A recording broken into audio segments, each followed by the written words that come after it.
just two quick questions, actually. The first one I forgot to ask you yesterday. What I really wanted to hit at with preservatives in our food and alcohol, does that cut us off from our spirituality? No. It doesn't? The only thing that cuts you off from your spirituality is holding yourself in a vibration that doesn't allow it. And you certainly have power to dominate the vibration of the carrot. Okay. Okay. Man against carrot. Okay. That's clear. And what I'm hoping you could also expound a little bit on, what are our ideal sleep patterns? Is there an ideal pattern for the organism that is best? Yes. And what would that be? First, we want to explain to you the benefit of sleep. It isn't about resting, because you are resting even here as you are sitting on these chairs.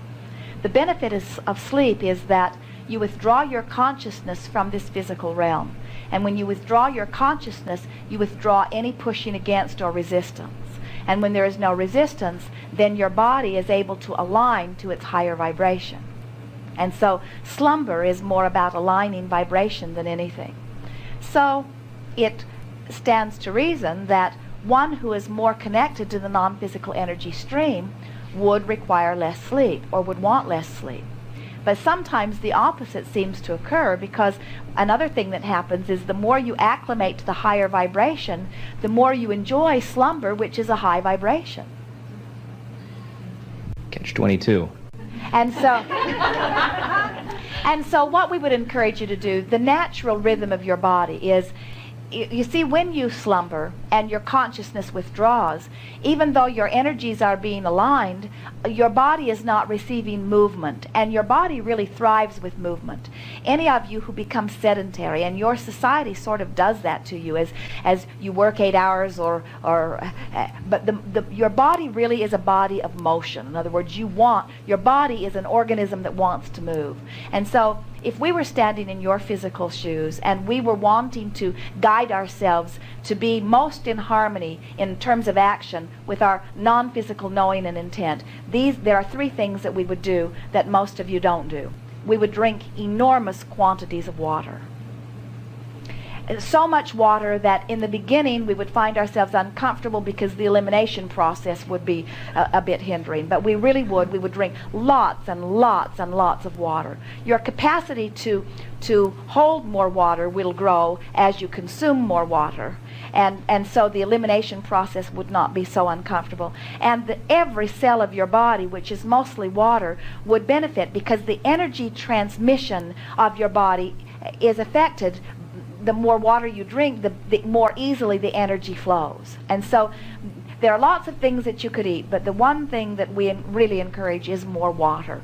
And we mean water minus preservatives, water minus caffeine, water without sugars. We mean water.